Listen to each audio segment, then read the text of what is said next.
حدیث کی طرف آئیے، اللہ اس کے نبی کے کلام کو سب سے اونچا رکھیے،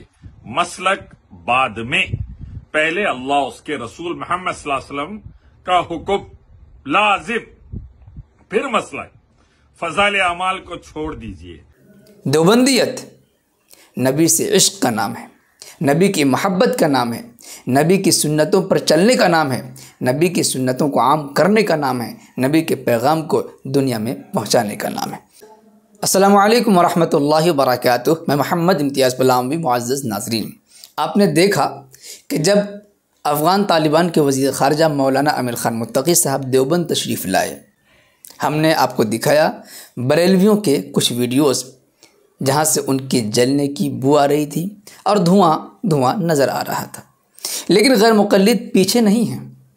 وہ بھی اسی صف میں ہیں۔ جی ہاں، یہ تو پہلے ہی دن سے نظر آ رہا تھا، لیکن کچھ اب سامنے کھل کر کے آنے لگے۔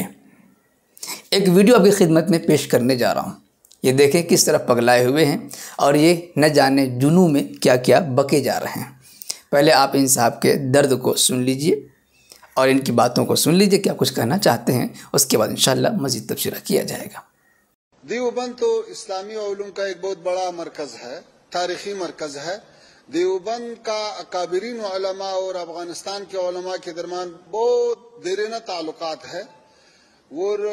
یہی مسلک والے لوگ علماء افغانستان میں بھی ہیں،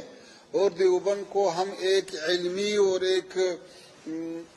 روحانی مرکز سمجھتا ہے۔ میں عامر متقی فارن منسٹر طالبان کے افغانستان کے ان سے کہنا چاہتا ہوں،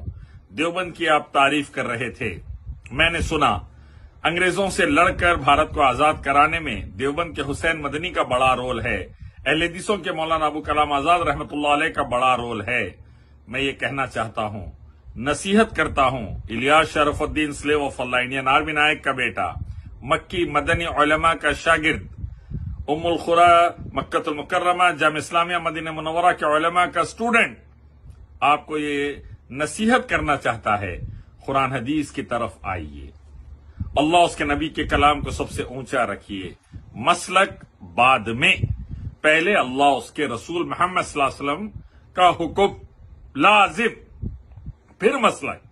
فضائل اعمال کو چھوڑ دیجئے۔ ریاض الصالحین، بلوغ المرام، بخاری، مسلم، ترمذی، ابو داؤد، ابن ماجہ، نسائی، بہقی کو قرآن کے بعد اپنا لیجئے، موطا امام مالک اپنا لیجئے،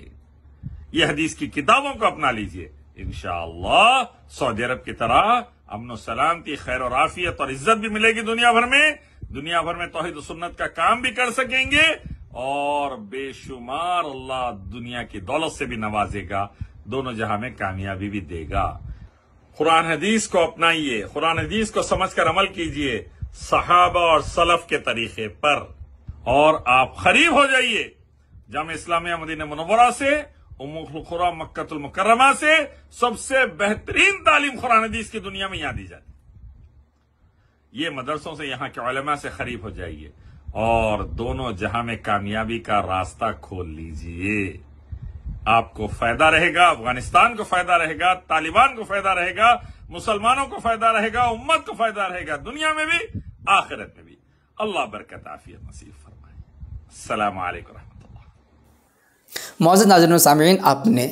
ان غیر مقلد صاحب کے بھاشن کو سنا اور ان کی باتوں کو سنا، یہ احناف پر کس طریقے سے طنز کر رہے تھے اور طالبان کو کیا مشورہ دے رہے تھے۔ بس مدینہ یونیورسٹی اور اہل حدیث کی یونیورسٹی اور ام القری یونیورسٹی انہی کی تعریف میں بیچارے مست و مگن تھے،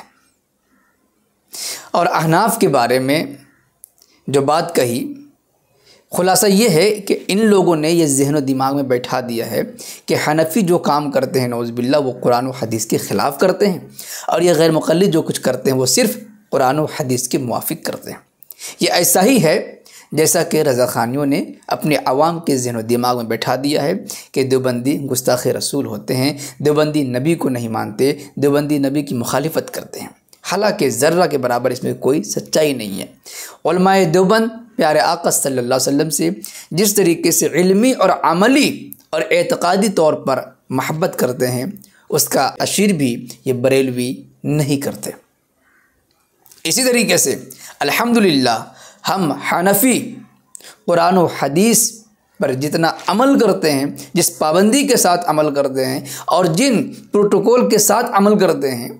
کہ ایسی روایت پر عمل کرتے ہیں کہ ایک روایت پر عمل کرنے کے نتیجے میں اس باب کی متعدد روایتوں پر عمل ہو جائے،